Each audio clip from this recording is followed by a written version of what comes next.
الحمدللہ رب العالمین والصلاة والسلام علی سید المرسلین وعلی آلہ وصحبہ اجمعین ومن تبعہم بإحسان الی یوم الدین۔ اعوذ باللہ من الشیطان الرجیم، بسم اللہ الرحمن الرحیم۔ واعبدوا اللہ ولا تشرکوا بہ شیئا۔ حاضرین گرامی، الدروس المہمہ یعنی وہ اسباق، اہم اسباق دین اور شریعت اسلامیہ سے متعلق جو بہت ہی اہمیت کے حامل ہے۔ اس کی شروعات سے پہلے اس کتاب کا تعارف، ضرورت تھوڑی سی بیان کی گئی کہ شیخ ابن باز رحمہ اللہ نے اس کتاب کو اس تناظر میں لکھا ہے کہ ان امور کو ایک جگہ جمع کیا جائے اسباق کی شکل میں، جس کا جاننا دنیا کے ہر مسلمان مرد اور عورت کی ضرورت ہے۔ شرعاً دیناً ان پر اس کا فریضہ عائد ہوتا ہے، یعنی واجب ہے کہ وہ ان چیزوں کو سیکھیں۔ اس تناظر میں درس اول کے طور پر شیخ رحمہ اللہ نے سورۃ الفاتحہ کے ساتھ قرآن کے جز اخیر کی چھوٹی چھوٹی چند صورتوں کو، آخر کی چند صورتوں کو پیش کیا کہ نمازوں میں ذکر و اذکار کے طور پر، تلاوت کے طور پر ہر مسلمان کم سے کم اتنی صورتوں کو حفظ کر لے، ان میں تدبر کرے، معنی اور مفہوم کو جان لے، تاکہ قرآن کی تلاوت اور صبح و شام کے اذکار اور خاص طور سے نمازوں میں ان کی تلاوت کر سکے۔ کوئی آدمی کتنا بھی علم اور تعلیم و تعلم سے دور ہو، اسے دین کی بنیادوں کو اور کچھ قرآن کے حصوں کو جاننا ازحد ضروری ہے۔ اس کے بغیر کام نہیں چل سکتا، وہ عبادات اور اپنے فرائض انجام نہیں دے سکتا۔ صورتوں کا سلسلہ ختم ہوا۔ شیخ ابن باز رحمہ اللہ نے آگے اپنی اس کتاب میں الدرس الثانی کے تحت ارکان الاسلام کو ذکر کیا ہے۔ دین کے ارکان کی ہیڈنگ لگائی، اور شیخ رحمہ اللہ فرماتے ہیں، ان کی عبارت کا میں ترجمہ پیش کر رہا ہوں کہ درس ثانی ارکان اسلام یعنی اسلام کے ارکان، یعنی اسلام کے 5 ارکان کا بیان۔ ان میں شیخ کی عبارت کا ترجمہ ہی کر رہا ہوں، ان میں سب سے پہلا اور سب سے عظیم الشان، سب سے بڑا اور عظیم رکن ہے لا الہ الا اللہ اور محمد الرسول اللہ صلی اللہ علیہ وسلم کی شہادت، یعنی گواہی دینا۔ صرف اتنا ہی نہیں، آگے کہا بشرح معانیہا مع بیان شروط لا الہ الا اللہ، کہ اس کے معانی کی شرح کے ساتھ لا الہ الا اللہ محمد الرسول اللہ کی گواہی، جو ارکان اسلام میں سب سے پہلا اور سب سے عظیم رکن ہے، اس کا معنی اور مفہوم بیان کرتے ہوئے اس شہادت کو دینا، اور ساتھ ہی ساتھ اس کی شرطوں کا بھی بیان۔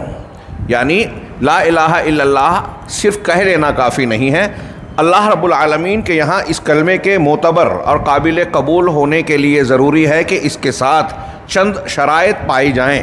وہ شرائط اگر نہیں ہیں تو ایک آدمی کتنی مرتبہ بھی دن میں لاکھوں مرتبہ لا الہ الا اللہ کہے، اس کا یہ کلمہ اللہ کے یہاں معتبر اور قابل قبول نہیں ہوگا، اس کے لیے فائدہ مند نہیں ہوگا۔ صرف اس جملے سے جو میں نے بیان کیا بات سے اندازہ لگایا جا سکتا ہے کہ ان شرطوں کا جاننا کتنا ضروری ہے، ورنہ ابھی ہم آگے پڑھیں گے کہ بہت سارے لوگ ایسے ہیں جو ایک طرف اپنے آپ کو مسلمان سمجھتے ہیں، کلمے کو دہراتے رہتے ہیں، پڑھتے رہتے ہیں، لیکن شرائط کی مخالفت کرنے اور اس کے مدلول و مفہوم اور تقاضے کی مخالفت کرنے کی وجہ سے ان کا یہ لا الہ الا اللہ بیکار ہو جاتا ہے۔ شیخ نے کہا کہ لا الہ الا اللہ محمد رسول اللہ، اس کلمے کی گواہی معنی کی شرح کے ساتھ ہمارے اس درس میں ہوگی، اور ساتھ ساتھ ان کی شرائط کا بھی ذکر کیا جائے گا، بیان کیا جائے گا۔ اور اس کا معنی کیا ہے؟ وَمَعْنَاهَا، لا الہ الا اللہ کا پہلے معنی پیش کریں گے۔ آج شاید ہم آج کے درس میں اتنا ہی پڑھ پائیں گے۔ محمد رسول اللہ، اس کی شرائط اور محمد رسول اللہ انشاءاللہ آئندہ درس میں گفتگو ہو پائے گی۔ کہا لا الہ الا اللہ کا معنی کیا ہے؟ لا الہ نافیاً جمیع ما یعبد من دون اللہ، یہ جو کلمے کا پہلا حصہ ہے لا الہ، یہ نفی کرتے ہوئے ان تمام معبودوں کی جن کی اللہ کے علاوہ عبادت کی جاتی ہے، اللہ کے علاوہ جن کی پرستش اور پوجا ہو رہی ہے کائنات میں، دنیا کے اندر، وہ چاہے شجر، حجر، قبر ہو، یا بزرگ اولیاء، صالحین، انبیاء، فرشتے ہوں، یا کوئی اور مظاہر قدرت فطرت میں سے کوئی ہو، جتنے بھی معبودان ہیں ان سب کی نفی کرنا کہ ان میں سے کوئی بھی معبود ہے ہی نہیں، اور جب آگے کہا الا اللہ، سوائے اللہ کے، تو کہا مثبتاً العبادۃ للہ وحدہ لا شریک لہ، ثابت کرتے ہوئے، اس بات کرتے ہوئے، یعنی سارے کی نفی کر دی کہ کوئی معبود ہے ہی نہیں، اور پھر اس کی ضد میں اس کے سامنے کہا کہ اس بات کرتے ہوئے اللہ رب العالمین کے لیے عبادت کا، کہ وہی عبادت کا مستحق ہے، تنہا، اس کا کوئی شریک ساجھیدار نہیں ہے، اکیلا وہی عبادت کے لائق ہے۔ شیخ ابن باز کی اتنی عبارت کی شرح میرے سامنے دو شرحیں ہیں، لیکن میں اپنے سامنے شیخ عبدالرزاق بن عبد المحسن البدر حفظہ اللہ، جامعہ اسلامیہ مدینہ منورہ کے عقیدے کے استاذ ہیں، اور شیخ عبد المحسن کے والد صاحب آج کل محدث مدینہ میں کہلاتے ہیں، یہ خود صاحب کتاب متعدد تصانیف والے ہیں، ان کا تذکرہ ہوتا رہتا ہے۔ انہوں نے اس کی بڑی پیاری اور مختصر شرح کی ہے، تو ان کی شرح کی روشنی میں یہ درس پیش کر رہا ہوں۔ شیخ کہتے ہیں کہ اسلام کے کچھ ارکان ہیں جس کے بغیر اسلام کی عمارت قائم نہیں ہو سکتی، کھڑی نہیں ہو سکتی۔ رکن کہتے ہیں کسی بھی چیز کے ایسے پہلو اور حصے کو، جس کی مضبوط حصے کو، جس کی بنیاد پر وہ چیز قائم ہوتی ہے، کھڑی ہوتی ہے، اس کو وجود قوام حاصل ہوتا ہے۔ اور کہہ رہے ہیں کہ ارکان اسلام جن کو ہم کہتے ہیں، ان کی حیثیت بھی ایسی ہی ہے جیسے کسی عمارت کے ستون اور کھمبے ہیں جس پر وہ عمارت کھڑی ہوتی ہے، اگر یہ کھمبے ہٹ جائیں تو وہ عمارت ٹوٹ کر گر جائے گی۔ شعر پیش کیا انہوں نے، وَالْبَيْتُ لَا يُبْتَنَا إِلَّا بِأَعْمِدَةٍ، کوئی گھر استوار ہوتا ہے، قائم ہوتا ہے یا تعمیر ہوتا ہے۔ گھر تعمیر ہوتا ہے، استوار ہوتا ہے تو ستونوں کے ذریعے، بغیر ستون کے گھر کھڑے نہیں ہوتے۔ وہ کہہ رہے ہیں وَلَا عِمَادَ إِلَّا إِذَا لَمْ تُرْسَ أَوْتَادُ، اور یہ کوئی ستون نہیں ہو سکتا، ستون بھی کھڑا نہیں رہ سکتا، اپنے اوپر بوجھ نہیں اٹھا سکتا، جب تک کہ اس کی اوتاد، یعنی اس کی جڑیں، ہم سمجھانے کے لیے کہہ رہا ہوں، وطت میخ کو کہتے ہیں جو زمین میں گاڑی جاتی ہے، ہاں، اس کی میخیں زمین میں پیوستہ نہ ہو، اچھی طریقے سے زمین کے اندر گڑی ہوئی نہ ہو، اس وقت تک یہ ستون بھی کھڑے نہیں ہو سکتے۔ چنانچہ شیخ نے کہا، یہ شعر تھا، اس کا ترجمہ، فَأَرْكَانُ الْإِسْلَامِ دَعَائِمُهُ وَأَعْمِدَتُهُ، تو کہا نتیجہ یہ ہے کہ جب جس چیزوں کو ارکان اسلام کہا جا رہا ہے، وہ اسلام کے ستون ہیں، اس کے کھمبے ہیں، ہاں، جس پر اس کی بنیاد قائم ہوتی ہے، اور اس کے وہ مضبوط جوانب اور پہلو ہیں جس کے بغیر اسلام کی عمارت قائم ہو ہی نہیں سکتی۔ بالکل واضح بات ہے۔ اور اس کا جب اسلام ان ارکان کے بغیر قائم نہیں ہو سکتا، ایک آدمی اس کے بغیر مسلمان نہیں ہو سکتا، لہٰذا اگر کوئی مسلمان ہے اور اس کو مسلمان رہنا ہے تو اسے ان ارکان کے سیکھے بغیر چارہ کار نہیں ہے، وہ ان سے صرف نظر کر ہی نہیں سکتا، اور اگر علم حاصل نہیں کرتا ان چیزوں کا تو اللہ رب العالمین کے یہاں وہ معذور نہیں ہوگا، چھوڑا نہیں جائے گا یہ کہہ کر کہ مجھے معلوم نہیں تھا۔ جب اللہ نے کسی چیز کو کرنا فرض کیا ہے تو خود بخود اس کا سیکھنا فرض ہو جاتا ہے۔ طلب العلم فریضۃ علی کل مسلم کے تشریح میں معنی میں آپ نے یہ بارہا سنا ہوگا۔ شیخ آگے کہتے ہیں اب اسلام کہتے کسے ہیں؟ سلم سے بنا ہے، ہاں، تو یہاں صرف ایک معنی تفصیل میں نہ جاتے ہوئے جو شیخ نے کہا اسی پر اکتفا کرتا ہوں۔ الاسلام هو الاستسلام للہ تبارک و تعالی بالتوحید، گویا یہ اس کا مرادی معنی اور اصطلاحی معنی ہے۔ اس کی تعریف میں اور بھی جملے کہتے ہیں، لیکن یہاں بنیادی جملہ کہا کہ اسلام کہتے ہیں توحید کے ساتھ اللہ رب العالمین کے سامنے جھک جانا، اپنے آپ کو اللہ کے حوالے کر دینا، تابعدار بن جانا اللہ کے، اس کی شریعت، اس کے احکامات کو کے سامنے جھک جانا۔ الاستسلام للہ تبارک و تعالی بالتوحید والخضوع له، آگے تعریف کرتے ہیں محمد عبد الوہاب رحمہ اللہ، ہاں، والبراءۃ من الشرک، ہاں، واہلہ، تو کہا توحید کے ساتھ اللہ تبارک و تعالی کے لیے جھک جانا، اپنے آپ کو اس کے حوالے کر دینا۔ اب شیخ نے یہ ایک ایک جملے میں بڑے جامع باتیں مختصراً کہی ہے۔ فمن ابا ان یستسلم للہ فہو مستکبر، جو شخص اللہ کے سامنے جھکنے سے انکاری ہو، ماننے کو تیار نہ ہو، لا الہ الا اللہ کو میں نہیں مانتا، کوئی اگر ایسا کہتا ہے، ہاں، جانتا ہوں، سمجھتا ہوں، صحیح ہے، لیکن میں نہیں مانتا، اگر کوئی ایسا کہتا ہے جو ماننے سے انکار کرے یا اپنے آپ کو اللہ کے سپرد کرنے سے انکار کرے، تو وہ شخص جو ہے مستکبر ہے، اکڑ باز، استکبار کرنے والا، گھمنڈی، غرور والا. ابا واستکبرا، شیطان کے بارے میں، ابلیس کے بارے میں ہے کہ جب فرشتوں سمیت اس کو بھی حکم دیا گیا کہ آدم کو سجدہ کرو تو اس نے نہیں کیا. قرآن نے کئی مقامات پر اس کا ذکر کرتے ہوئے کہا ابا، اس نے انکار کیا، واستکبرا، اور استکبار کیا. تو اب اگر کوئی شخص اللہ کی الوہیت کو، کلمہ لا الہ الا اللہ محمد رسول اللہ کو نہیں مانتا تو استکبار کر رہا ہے. اور ومن استسلم للہ ولغیرہ فہو مشرک، اور جو استسلام کرتا ہے، جھکتا ہے، اپنے آپ کو حوالے کرتا ہے اللہ کے بھی اور اللہ کے علاوہ کو بھی، تو وہ مشرک ہے. ایک آدمی لا الہ الا اللہ یا اللہ کے احکامات کو ماننے سے انکار کر رہا ہے، وہ ہوا مستکبر، اکڑ باز. ایک آدمی مان رہا ہے لیکن اللہ کو ماننے کے ساتھ ساتھ دوسروں کو بھی مان رہا ہے تو وہ مشرک ہوا، شرک کرنے والا، اللہ کے حق میں دوسروں کو ساجیدار بنانے والا. بہت لمبی چوڑی بات کو آسان اور مختصر انداز میں شیخ نے بیان فرمائی. وبہذا یعلم، اسی سے یہ بات معلوم ہو جاتی ہے کہ اسلام کی ضد دو چیزیں ہیں بنیادی طور سے. ان الاسلام یضادہ امران، کہ دو چیزیں ایسی ہیں کہ جس کو کہیں گے کہ یہ اسلام کی ضد ہے، مخالفت ہے. مطلب یہ کہ اگر آپ نے وہ اختیار کر لی تو آپ کا اسلام رہا ہی نہیں، آپ مسلمان نہیں رہ جائیں گے. پہلی چیز استکبار. اب اس میں تھوڑی سی وضاحت اشارے میں کر دوں کہ اختصار کے ساتھ، کہ ہر استکبار یعنی ہم آپس میں معاملات میں جو تکبر گھمنڈ ہوتا ہے وہ ہر استکبار کو ہم کفر نہیں کہیں گے. کفر استکبار، کفر کی جو 5 قسمیں بیان کی جاتی ہے اس میں کفر استکبار ہے، یعنی کوئی گھمنڈ اور اکڑ کرتے ہوئے اللہ رب العالمین کے احکامات کا، دین کے ثابت شدہ امور کا یا کسی ایک امر کا جو ثابت ہے، واضح ہے، انکار کرے استکباراً، تو وہ کفر ہوگا. تو استکبار یا یوں کہہ لیجئے کفر. استکبار اللہ کی باتوں کو یا لا الہ الا اللہ محمد رسول اللہ کو نہ ماننا. اب جب اس کو نہ مانا تو اس کے ضمن میں شریعت آ گئی.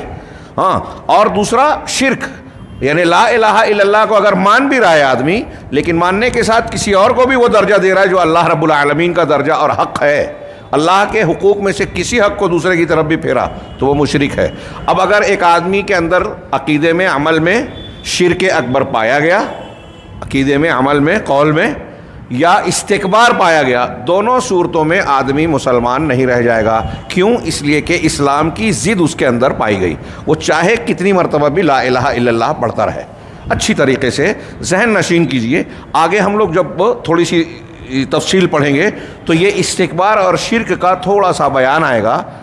اور اس سے یہ بھی ظاہر ہوتا ہے کہ ہر مسلمان کو اگر مسلمان رہنا ہے، جب کلمہ پڑھ کے مان کے مسلمان رہنا ضروری ہے، تو یہ جاننا بھی ضروری ہے کہ اسلام کی یا کلمے کی ضد کیا ہے، تاکہ ہم اپنے آپ کو بچائیں، تاکہ ہم اپنے اسلام کو بچائیں. اگر ہم کلمہ پڑھ رہے ہیں، اپنے آپ کو مسلمان کہہ رہے ہیں، سمجھ رہے ہیں، لیکن اگر ہم نے علم حاصل نہیں کیا کہ کون سی چیز استکبار کی ہے، اسے اختیار کرنے سے لا الہ الا اللہ کا رد ہو جاتا ہے، اور کون سی چیز شرک ہے جس کے ارتکاب سے توحید جو ہے ملیمیٹ ہو جاتی ہے، ٹوٹ پھوٹ جاتی ہے، اور نہ جان کر ہم نے وہ بھی اختیار کر لیا. جیسا کہ یہ صرف تخیل اور تصور کی بات نہیں ہے، عالم اسلام میں، ہمارے شہر میں، ہمارے گرد و پیش میں آپ کو بہت بڑی تعداد ایسے مسلمانوں کی ملے گی. ان کو جب بیان کریں گے یہ باتیں تو ان کو برا لگتا ہے. بہت سے لوگ اسے اختلافی مسئلہ سمجھتے ہیں. اگر یہ اختلافی مسئلہ ہے تو پھر انبیاء کرام علیہ الصلوۃ والسلام اسی اختلافی مسئلے کو حل کرنے کے لیے مبعوث کیے گئے. قرآن اسی کے لیے نازل ہوا. اور اگر کوئی اس کو چھیڑنا نہیں چاہتا تو اسے گھر بیٹھ جانا چاہیے. اسے دعوت و تبلیغ اور اسلام کا کام کرنے کا کوئی حق نہیں ہے، جواز نہیں ہے. وہ اپنے آپ کو تسلی دے رہا ہے کہ وہ دین کا کام کر رہا ہے. اگر توحید اور شرک کو نہیں سمجھتا اور نہیں بیان کرتا ہے تو پھر کون سا دین بیان کرے گا؟ توحید اور شرک کو غیر ضروری کہتا ہے تو پھر کس دین کی اقامت کرے گا؟ اقامت دین کا ڈنڈورا پیٹا جاتا ہے. اللہ رب العالمین کے سب کچھ کرنے والا وہی ہے. ہمارے ہاں کچھ لوگ بولتے ہیں ہر بات سے آگے پیچھے، لیکن قدم قدم پر دوسروں کو بھی مان لیتے ہیں. وحدت الوجودی عقیدہ، شرکیہ عقائد، خیالات، بزرگان دین، اولیاء اور صالحین سے ان امور میں وابستگی کرنا یا ان امور کو ان کے ساتھ جائز اور روا رکھنا جو خالص اللہ کا حق ہے، یعنی توحید کے منافی ہے، وہ عمل اختیار کر لیتے ہیں اور پھر تقریر میں بولتے ہیں کہ سب کرنے والی ذات اللہ کی ہے، سارے اختیارات اسے کی ہیں. تو میں یہ جو بیان کر رہا ہوں اس سبق کی اہمیت، آپ نے کتنی مرتبہ بھی یہ سبق اور یہ باتیں سنی ہو، لیکن اس کو سن کر اچھی طریقے سے ذہن نشین کرنا، اپنے اہل و عیال اور گرد و پیش کے لوگوں کو سمجھانا، یہ ہمارا دینی فریضے میں شامل ہے۔ اور یہ جو سبق ہے یہ لا الہ الا اللہ محمد رسول اللہ کی بنیاد ہے، رکن اعظم ہے دین و اسلام کا، ایمان کا۔ یہ ایسی چیز ہے کہ دنیا کی کوئی چیز اس کی اہمیت کے مقابلے میں کوئی درجہ نہیں رکھتی۔ سب سے اہم، سب سے ضروری، جس کے بغیر چارہ ہی نہیں ہے، نہ دنیا میں ہم پنپ سکتے ہیں نہ آخرت میں بچ سکتے ہیں، اس کو سمجھے جانے بغیر، قبول کیے بغیر۔ یہ اس سے زیادہ اہم روئے زمین پر کوئی مسئلہ، کوئی معاملہ ہے ہی نہیں، اس لیے اس کو پوری توجہ سے سمجھیں۔ شیخ نے آگے کہا، اب اسلام کی یہ لا الہ الا اللہ کی حیثیت تھوڑی سی بتائی اور مزید اب اس کی تفصیل بیان کر رہے ہیں کہ اسلام کی عمارت 5 ارکان پر کھڑی ہوتی ہے، جسے نبی کریم صلی اللہ علیہ وسلم نے واضح طور سے بیان کیا حضرت ابن عمر رضی اللہ تعالیٰ عنہ کی حدیث میں جو مروی ہے، اور بہت ساری احادیث ہیں۔ یہاں بھی کچھ لوگ کچھ اضافہ اور کچھ کمی کرتے ہیں۔ بعض لوگ کہتے ہیں کہ فلاں فلاں چیز کو بھی رکن اسلام میں ہونا چاہیے تھا، نعوذ باللہ، اس قسم کے جملہ کہہ کے وہ جرأت اور جسارت کرتے ہیں اللہ اور رسول پر اعتراض کرنے کی، نعوذ باللہ من ذالک۔ تو اللہ کے نبی صلی اللہ علیہ وسلم نے حضرت ابن عمر سے، بخاری مسلم کی بڑی مشہور حدیث ہے جو ہم سنتے رہتے ہیں، آپ نے فرمایا کہ ان الاسلام بنی علی 5، کہ اسلام 5 چیزوں پر اسلام کی بنیاد رکھی گئی ہے، یعنی اسلام کی عمارت اسی 5، صاف ستھری بات، 5 چیزوں پر عمارت کھڑی ہو رہی ہے، بنیاد استوار ہو رہی ہے۔ وہ ہم جانتے ہیں کیا ہے؟ شہادت اللہ الہ الا اللہ، و اقام الصلاۃ، و ایتاء الزکاۃ، و صیام رمضان، و حج البیت۔ لا الہ الا اللہ کی گواہی دینا، نماز قائم کرنا، زکوٰۃ ادا کرنا، رمضان کے روزے رکھنا اور بیت اللہ کا حج کرنا۔ ان سب کے احکامات ہیں، یہ 5 چیزیں بیان کی گئی ہیں۔ اس روایت میں لا الہ الا اللہ کے ساتھ محمد رسول اللہ نہیں ہے، دوسری روایتوں میں وہ موجود ہے، اور لا الہ الا اللہ کے ساتھ وہ شرطیہ طور پر، لازمی طور پر اس کا جزو لا ينفك کے طور پر ساتھ جڑا ہوا ہے، وہ کٹ نہیں سکتا۔ آگے کہا فہذہ الخمسۃ ارکان للاسلام، یہ اسلام کے یہ 5 ارکان ہیں اور ایسے 5 ستون ہیں جس کے بغیر اسلام کی عمارت کھڑی نہیں ہو سکتی۔ کوئی آدمی ان 5 میں سے کسی ایک کو بھی چھوڑتا ہے تو اس کی اسلامی عمارت قائم نہیں رہے گی۔ وَأَعْلَمُ هَذِهِ الْأَرْكَانِ وَأَعْلَاهَا شَانًا، کہہ رہے ہیں کہ ان ارکان میں سب سے عظیم الشان اور بلند ترین رکن کون سا ہے؟ وہ ہے لا الہ الا اللہ کی گواہی دینا اور محمد رسول اللہ صلی اللہ علیہ وسلم کی شہادت دینا، اس بات کی گواہی دینا کہ اللہ کے سوا کوئی معبود برحق نہیں ہے اور محمد صلی اللہ علیہ وسلم اللہ کے سچے رسول ہیں۔ یہ 2 چیزوں کی گواہی دینا ان ارکان میں سب سے اہم ہے۔ اسی لیے چونکہ یہ سب سے اہم ہیں، اسی لیے نبی کریم صلی اللہ علیہ وسلم نے جب 5 ارکان کو بیان کیا تو سب سے پہلے اسی کا تذکرہ کیا، اور اس کے بعد اس کا جو بقیہ 4 میں سب سے اہم ہے یعنی نماز کا۔ تو چونکہ یہ سب سے اہم ہے اس لیے نبی پاک صلی اللہ علیہ وسلم نے حدیث میں اس کو سب سے پہلے ذکر کیا، بنی الاسلام علی 5، شہادت اللہ الہ الا اللہ و ان محمد رسول اللہ۔ عام طور سے آپ جتنی بھی روایتیں دیکھیں گے پہلے اسی کا تذکرہ ملے گا۔ چنانچہ شیخ کہتے ہیں کہ اللہ کی وحدانیت کا اور نبی کریم صلی اللہ علیہ وسلم کی رسالت کی یہ 2 گواہیاں، 2 شہادت، یہ اسلام کے ارکان میں سب سے عظیم رکن ہے اور اس کی سب سے بڑی بنیاد ہے، بلکہ یہ دین کی اصل ہے اور اس کی ایسی اساس ہے کہ بقیہ دوسری چیزیں بھی اسی پر قائم ہوتی ہیں، یعنی نماز، روزہ اور دیگر ایمانیات بھی ان کی اصل الاصول، اصل بنیاد لا الہ الا اللہ ہے اور محمد رسول اللہ، ان دونوں چیزوں کی گواہی دینا۔ اب یہاں شیخ نے آگے بڑھنے سے پہلے لا الہ الا اللہ کلمے کی اہمیت و فضیلت بتاتے ہوئے 2-3 باتوں کا تذکرہ کیا ہے، اور یہ تازہ رکھنا چاہیے ہمیں۔ شیخ کہہ رہے ہیں کہ لا الہ الا اللہ علی الاطلاق، جتنے بھی کلمات اور بات دنیا میں ہو سکتی ہے، کوئی بھی بات دنیا میں آپ سنتے ہیں، بولتے ہیں، بیان کرتے ہیں، لکھتے ہیں، ان تمام باتوں میں سب سے بہترین اور عظیم الشان کلمہ لا الہ الا اللہ ہے، سب سے زیادہ فضیلت والا اور سب سے زیادہ جلالت والا، جلیل القدر، اہمیت والا۔ اس کی جلالت اور عظمت کا اندازہ ہم ان روایتوں سے لگا سکتے ہیں. دو الگ الگ روایتوں میں، ایک حضرت نوح علیہ السلام سے نقل کر کے نبی کریم صلی اللہ علیہ وسلم نے بتایا کہ اپنے بیٹے کو وصیت کی، اور ایک روایت میں حضرت موسیٰ علیہ السلام نے اللہ سے سوال کیا، اس ضمن میں بیان ہوا، جس کا حاصل یہ ہے کہ اگر ترازو کے ایک پلڑے میں لا الہ الا اللہ کا کلمہ رکھا جائے اور دوسرے پلڑے میں ساتوں آسمان اور ان میں موجود چیزیں اللہ کے علاوہ، ساتوں آسمان اور ان میں موجود فرشتے ہوں، دوسری چیزیں ہوں، اور ساتوں زمین اور ان میں موجود چیزیں، یہ سب کے سب اگر ایک دوسرے پلڑے میں رکھے جائیں تو لا الہ الا اللہ کلمے کا وزن زیادہ ہوگا اور وہ ان سب چیزوں کو لے کر جھک جائے گا. کتنا زبردست اور عظیم الشان یہ کلمہ ہے. اس کی فضیلت کی اور باتیں ہیں جو ہم بیان کرتے رہے ہیں، آپ سنتے رہے ہیں. اور آگے شیخ کہتے ہیں وہی افضل الذکر، یہ افضل ذکر ہے. آپ اللہ کا ذکر کرنا چاہتے ہیں تو افضل ترین انتہائی افضل ذکر یہ ہے لا الہ الا اللہ. ہمارے نبی جناب محمد رسول اللہ صلی اللہ علیہ وسلم کا فرمان ہے افضل الذکر لا الہ الا اللہ، کہ لا الہ الا اللہ افضل الذکر ہے. یہ امام ترمذی نے اسے جابر بن عبداللہ سے نقل کیا ہے، اور علامہ البانی رحمہ اللہ نے اپنے سلسلہ صحیحہ میں اس کو حسن کہا ہے، تحسین کی ہے کہ یہ روایت حسن درجے کو پہنچتی ہے. تو اللہ کے نبی صلی اللہ علیہ وسلم نے کہا لا الہ الا اللہ سب سے بہتر، سب سے فضیلت والا ذکر ہے. اور اسی طرح اللہ کے نبی صلی اللہ علیہ وسلم نے فرمایا، وہ کہا کہ خیر الدعاء دعاء یوم عرفہ، کہ دعاؤں میں سب سے بہتر دعا، بہترین دعا جو ہے وہ یوم عرفہ کی دعا ہے. جس یوم عرفہ کو بطور خاص جس کی تلقین کی گئی ہے.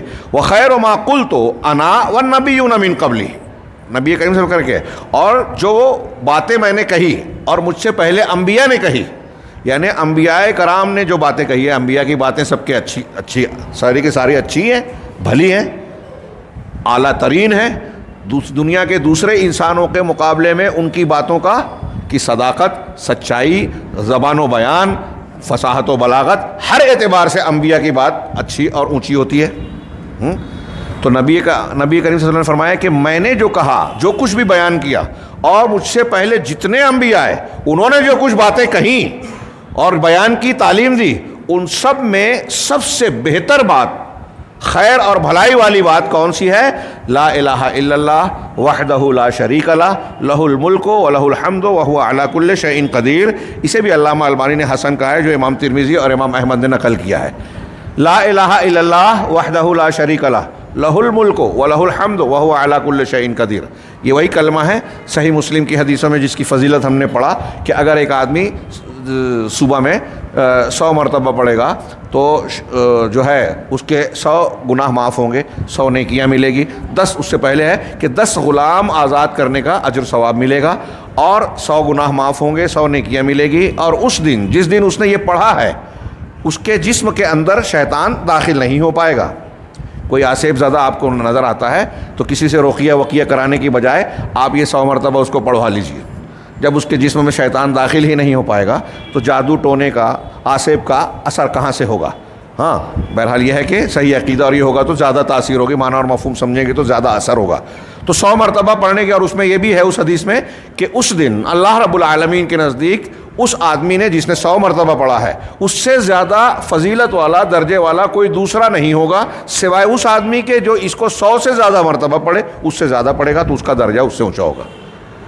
کتنی عظیم الشان حیثیت ہے، درجہ ہے اس کلمے کا لا الہ الا اللہ. یعنی اللہ رب العالمین کے لیے عبودیت اور بندگی کا اظہار کرنے والا، توحید الوہیت کو بیان کرنے والا یہ کلمہ کتنا عظیم الشان ہے.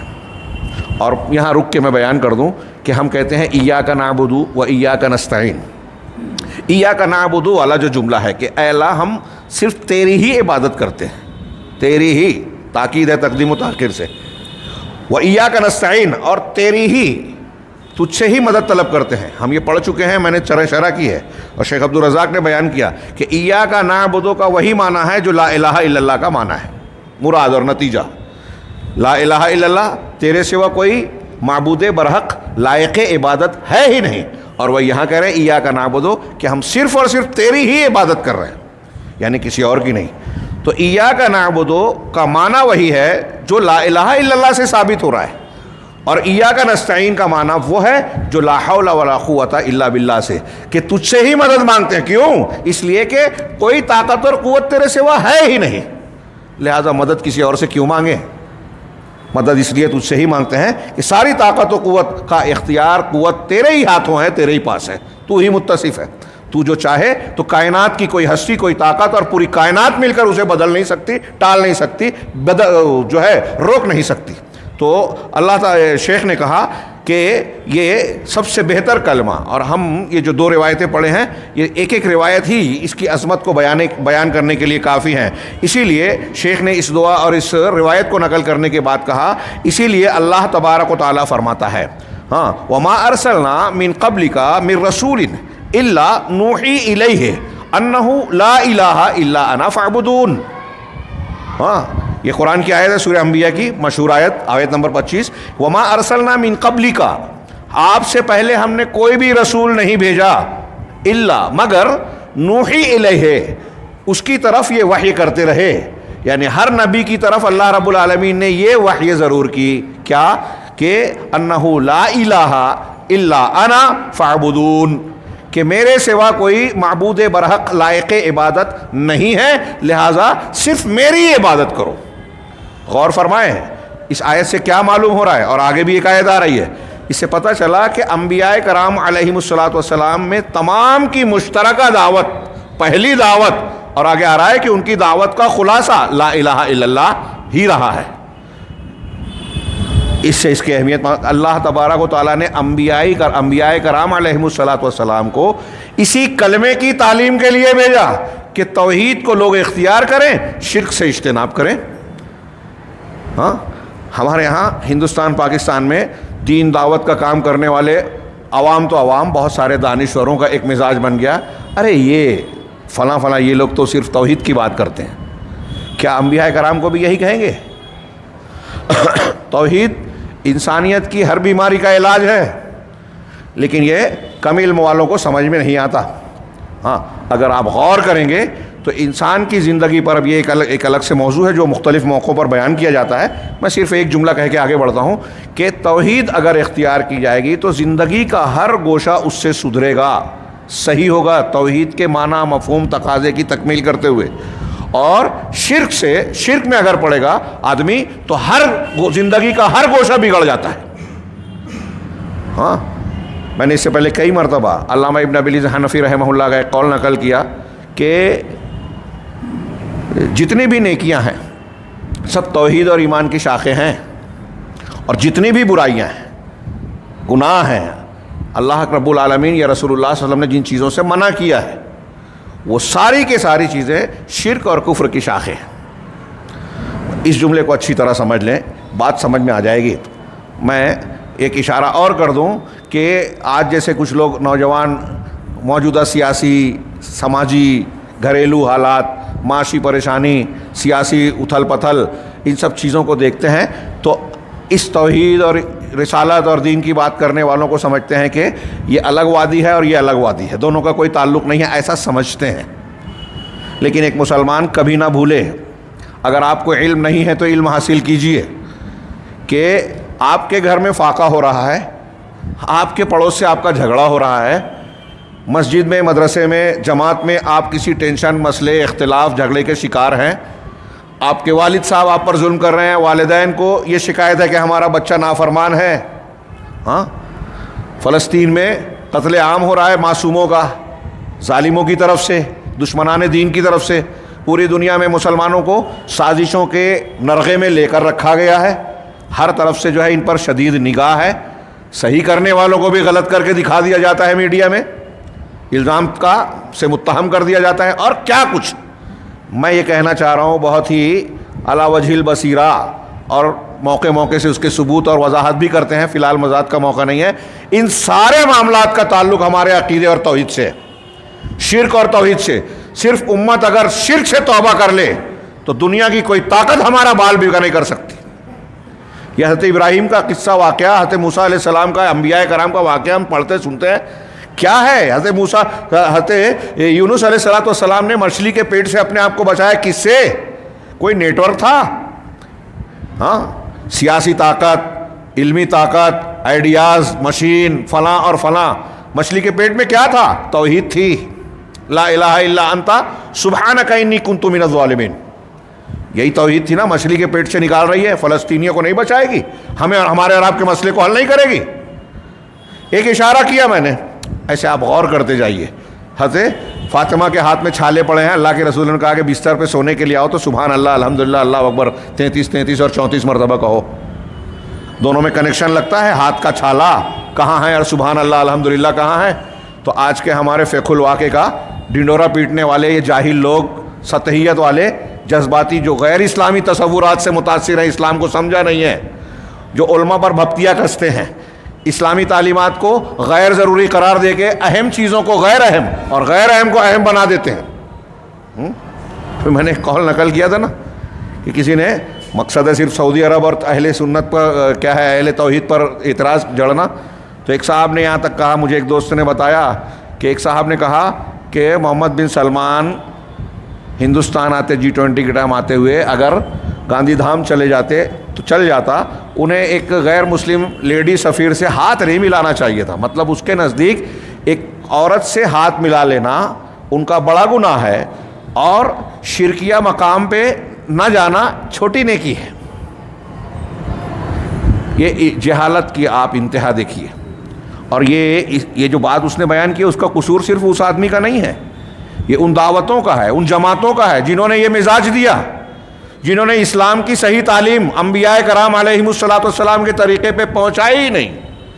یہ قرآن کہہ رہا ہے، اللہ کہہ رہا ہے کہ کوئی بھی رسول آیا تو اس کی دعوت بنیادی طور سے کیا تھی؟ پہلی کیا تھی؟ اور ہر نبی کو یہ دعوت دی، انہ لا الہ الا انا فاعبدون، کہ میرے سوا کوئی معبود برحق ہے ہی نہیں، لہٰذا صرف میری عبادت کیجئے.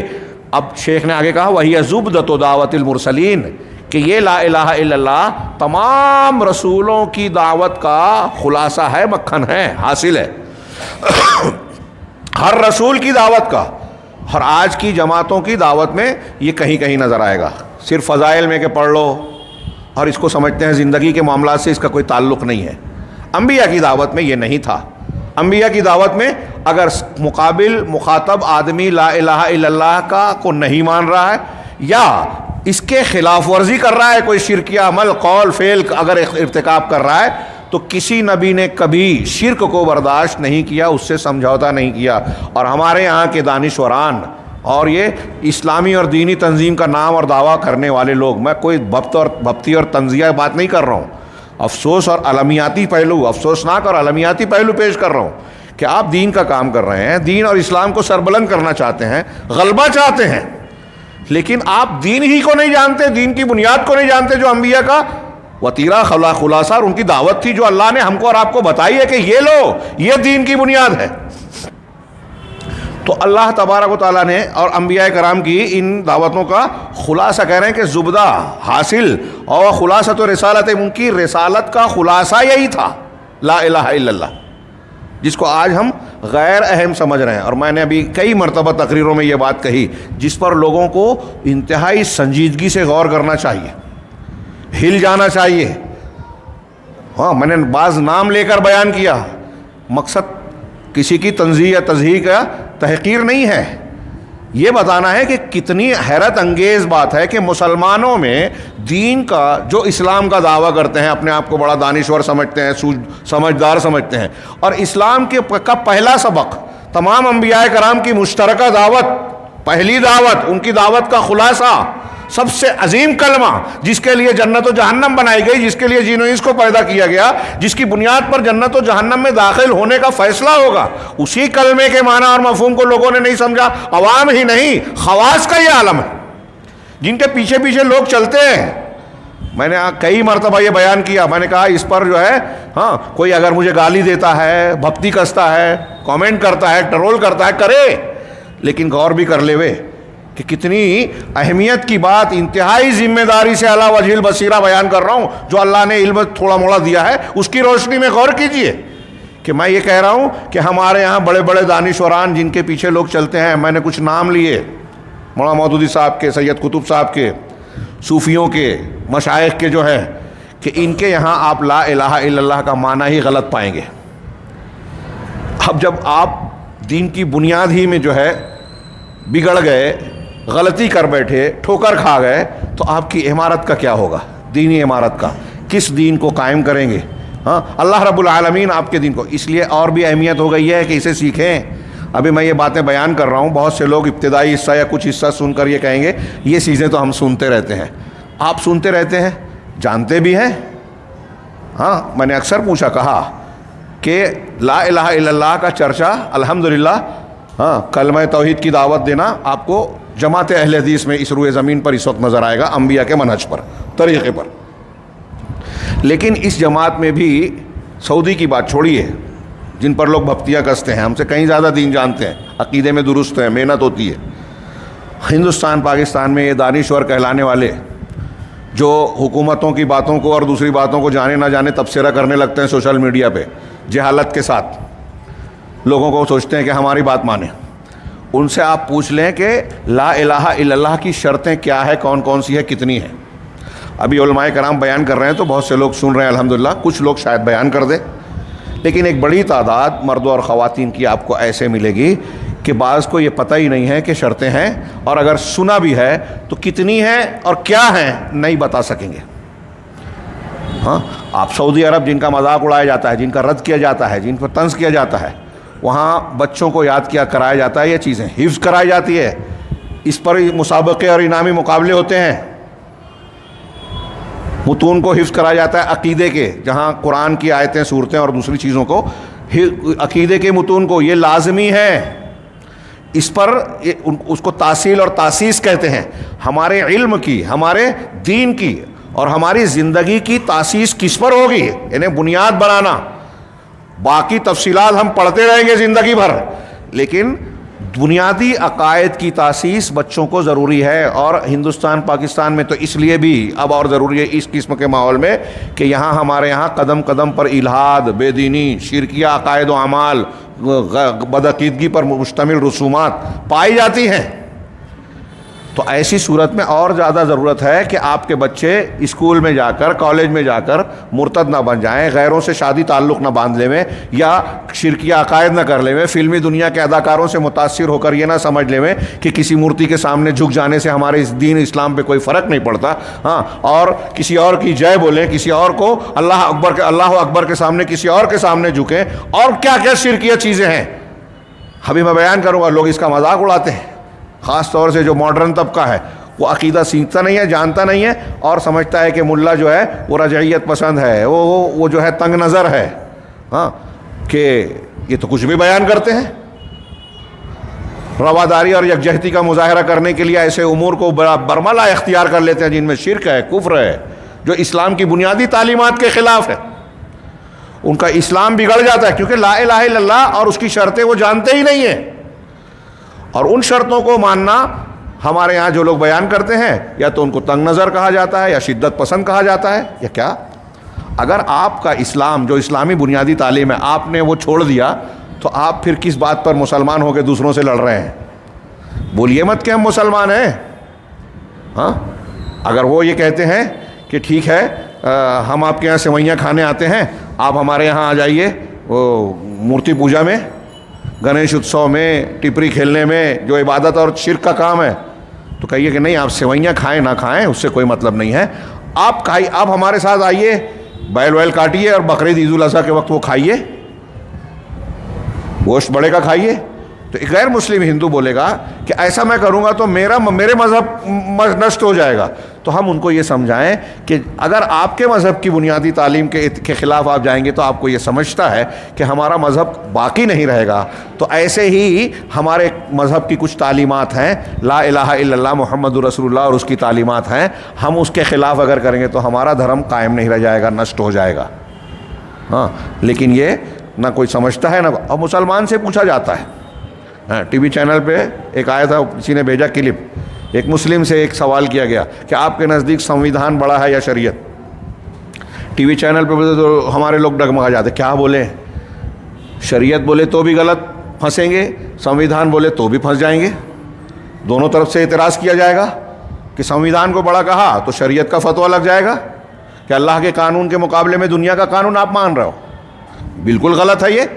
اور اگر یہ کہا کہ شریعت کو میں بڑا مانتا ہوں تو لوگ یہ ہمارے یہاں جو نام نہاد دیش پریم کا ڈنڈورا پیٹا جاتا ہے، دیش کو نقصان پہنچانے والے آج ہمارے یہاں دیش پریمی ہیں، محبت کرنے والے، تو وہ کہیں گے ارے سنویدھان اور آئین کو نہیں مانتا.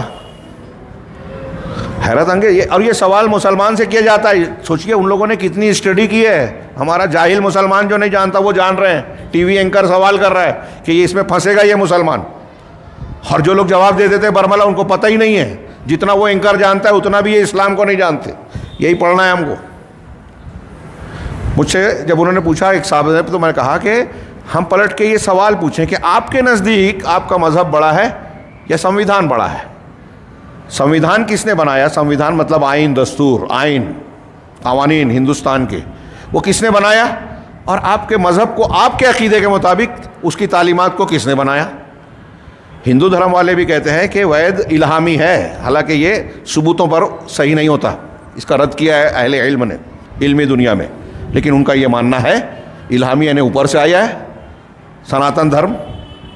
ہاں تو اب آپ اوپر سے مان رہے ہو، اس یہ بڑا مانو گے وہ تو اس پر اینکر بیٹھے ہوئے. یہ بھی ایک بات بڑی پیاری کہی انہوں نے. چند لوگوں نے سوال کرتے ہوئے اس مسلمان سے، لیڈر سے پوچھا کہ بھائی ہمارے دھرم میں کچھ چیزیں ایسی تھی جو ہم نے غلط مانی اور قانون کے خلاف تھی، قانون بن کے ہم نے وہ چھوڑ دی. جیسے ستی کی رسم، یہ میں بیان کر رہا ہوں، انہوں نے نہیں کہا. ستی ہندو دھرم میں تھا کہ اگر عورت بیوہ ہوتی ہے تو مرد کی شوہر کی چیتا پر جل جائے. آج وہ قانوناً ہر جگہ مردود ہے اور ہندو بھی اس پر عمل نہیں کرتے. کہیں کہیں کوشش کرتے ہیں تو وہ جرم مانا جاتا ہے قانوناً. انگریزوں کے دور میں خود ہندوؤں نے مطالبہ کر کے اس کے خلاف جو ہے قانون بنایا، اور مغلیہ دور میں بھی اس پر اعتراضات ہوتے رہے اور اس کو روکنے کی کوشش کی گئی. ایسی اور بھی کئی چیزیں ہیں. ہندو یہاں لا جو بنایا گیا اس میں عورتوں کی وراثت، عورتوں کے حق کے طلاق اور اس سے متعلق جو ہے ہندو دھرم کے علاوہ بنایا گیا. تو اب سوال یہ ہے کہ انہوں نے کہا کہ بھائی ہم ایسا مانتے ہیں تو وہ چاہتے ہیں کہ اسلام کے تعلق سے بھی آپ جو چیزیں آپ کو غلط لگتی ہے وہ رد کر دیجئے اور سنویدھان کو مان لیجئے. سوال یہاں کئی ایک سوال ہے اور یہ ہمارا موضوع نہیں ہے، لیکن لا الہ الا اللہ سے جڑا ہوا سبق ہے کہ جب ہم کہہ رہے ہیں اللہ کے حوالے اپنے آپ کو کیا تو ہمیں معلوم ہو، سمجھ میں آئے نہ آئے، ہم سمجھا پائیں یا نہ پائیں، لیکن یہ عقیدہ ہونا چاہیے کہ اللہ کی ذات علیم و حکیم ہے، احکم الحاکمین ہے، وہ ارحم الراحمین ہے. اس کا بنایا ہوا قانون اصول جو ہے وہ انسانوں کے لیے سب سے زیادہ مفید، سب سے زیادہ بہتر، سب سے زیادہ انصاف پر مبنی ہوگا. یہ ہمارا عقیدہ ہونا چاہیے. ہم سمجھا پائیں یا نہ سمجھا پائیں یہ الگ بات ہے. لیکن یہ دانشوران جو ہمارے یہاں جھوٹے پھکڑ قسم کے مفکرین ہیں، دانشور ہیں، ان کو کوئی چیز سمجھ میں نہیں آتی تو میری سمجھ میں نہیں آئی تو رد کر دیا. ہاں جیسے معتزلہ کو بہت سی چیزیں پہلے سمجھ میں نہیں آئی تھی، آج بہت سے لوگوں کو سمجھ میں آ رہی ہے. مولانا مودودی صاحب کو اپنے دور میں کچھ چیزیں سمجھ میں آئی تھی، آج جماعت اسلامی کے ان کے ماننے والوں کو وہ چیزیں سائنس کی، ٹیکنالوجی کی جو ہے تحقیقات میں سمجھ میں آنے لگی کہ نہیں ایسا ہوتا ہے. تو کس کو معیار مانا جائے، کس دور میں معیار مانا جائے، انسانی عقل کی کیا حد بندی ہے؟ خیر یہ بات ہے. ابھی ہم اس تفصیل کو، علمی گفتگو کو بعد میں رکھیں، تفصیلات کو یہاں وہ موقع نہیں ہے. موٹا معاملہ کہ کیا ہندوستان کے سنویدھان کے اعتبار سے یہاں کی کورٹ، یہاں کے غیر مسلم ساری چیزیں کورٹ کی اور سنویدھان کی مانتے ہیں کیا؟ قانون میں بنیادی طور سے لکھا ہے کہ اونچ نیچ نہیں ہے، ہندوستان کے سارے شہری برابر ہیں. کاغذ پہ تو یہ لکھا ہوا ہے، بیان بھی کیا جاتا ہے، لیکن پریکٹیکل لائف میں ایسی کتنی خبریں آتی ہیں. چند سالوں پہلے کی بات ہے، وہ خبر میرے دماغ میں چپکی رہ گئی تو اس لیے زبان پر آ رہی ہے. یہ مہاراشٹر کے بیڑ ضلع میں ایک پولیس انسپکٹر جو نچلی ذاتی کا ہندو تھا، ہاں وہ 2 ویلر پہ رات میں واپس جا رہا تھا اپنی ڈیوٹی سے. تیز بارش ہوئی تو اس نے گاڑی کو کنارے لگا کے وہاں راستے میں موجود ایک مندر کے اندر پناہ لی بارش سے بچنے کے لیے. وہ سورنوں کا یعنی اونچی جاتیوں کا مندر تھا. یہ مندر میں داخل ہو گیا، گاؤں والوں کو پتہ چلا، گھیر کے اتنا پیٹا کہ وہ مر گیا. اب یہاں جن لوگوں نے پیٹا انہوں نے سنویدھان کو بڑا مانا یا اونچ نیچ کے اپنے قانون کو بڑا مانا؟ بابری مسجد توڑ دی گئی، مقدمہ چل رہا ہے، مطلب کورٹ نے یہ مانا کہ وہ توڑنا غیر قانونی تھا. ہاں جنہوں نے توڑا انہوں نے سنویدھان کو بڑا مانا یا اپنے جذبات کو؟ سپریم کورٹ نے، اب سوال یہ ہے کہ کیا سپریم کورٹ یہ کہتی ہے کہ سنویدھان شریعت سے، دین سے، مذہب سے بڑا ہے؟ ایک سوال ہے. تو سپریم کورٹ نے فیصلہ دیا کہ اگرچہ یہاں مندر ہونے کی کوئی ثبوت نہیں ملا، مندر ہونے کا کوئی ثبوت نہیں ملا، لیکن عوام کے اور ملک کے مفاد کا اور جذبات کا خیال رکھتے ہوئے ہم یہ فیصلہ کر رہے ہیں کہ یہاں مندر بنایا جائے اور بابری مسجد کے لیے دوسری جگہ دے دی جائے۔ یہ جو بیان کیا جاتا ہے کہ ڈیسیزن میں یہ بات کہی گئی، اگر یہ بیان سپریم کورٹ کا ہے تو سوال یہ ہے کہ سپریم کورٹ کی نظر میں سنویدھان بڑا ہے یا جذبات بڑے ہیں؟ لوگوں کے جذبات کا لحاظ کیا گیا، اگرچہ ثبوت نہیں ہے پھر بھی فیصلہ دیا گیا۔ تو گویا سپریم کورٹ یہ کہہ رہا ہے کہ کہیں کہیں ایسا بھی معاملہ ہو سکتا ہے اور ہوتا ہے کہ جذبات کا لحاظ کیا جائے۔ پوری دنیا میں اس پر نقد و تنقید کے بوچھار ہوئی کہ اگر جذبات کی بنیاد پر فیصلہ کیا جانے لگے تو قوانین کا کیا پھر فائدہ ہوگا؟ لیکن ایسا کیا گیا، اور یہ صرف ایک معاملے میں نہیں کیا گیا، افضل گرو کے معاملے میں بھی نقد ہوا کہ ثبوت نہیں ہے مگر جذبات کے لحاظ میں پھانسی دینی چاہیے، دے دی گئی۔ نظیر بنی یا نہیں بنی؟ ہمارے یہاں ابھی ہم دیکھ رہے ہیں تضادات کہ مخالف ہے تو چھاپے پڑ رہے ہیں، مخالف ہے تو 3 سال ہو گیا ایک آدمی جیل میں بند ہے، مقدمہ ٹیبل پہ نہیں آتا، اس کے بالمقابل موافق ہے یا اس کا کوئی تار جڑے ہیں، فائدے ہیں، تو ایک رام رحیم جس پر زنا کا قتل کا مقدمہ قتل کا جرم کورٹ سے ثابت ہے، سزا پا رہا ہے، 2 سال میں 186 دن کی ضمانت اسے مل رہی ہے۔ اور جو مخالف ہیں سسودریا، خالد عمر کون ہیں، ان کا مقدمہ بھی نہیں آ رہا ہے، ضمانت بھی نہیں مل رہی ہے۔ 3 سال ہو گیا، ایک کو 9 مہینہ ہو گیا۔ یہ میں سیاسی بنیاد پر نہیں کہہ رہا ہوں، یہ میں سیاسی باتیں نہیں کر رہا ہوں۔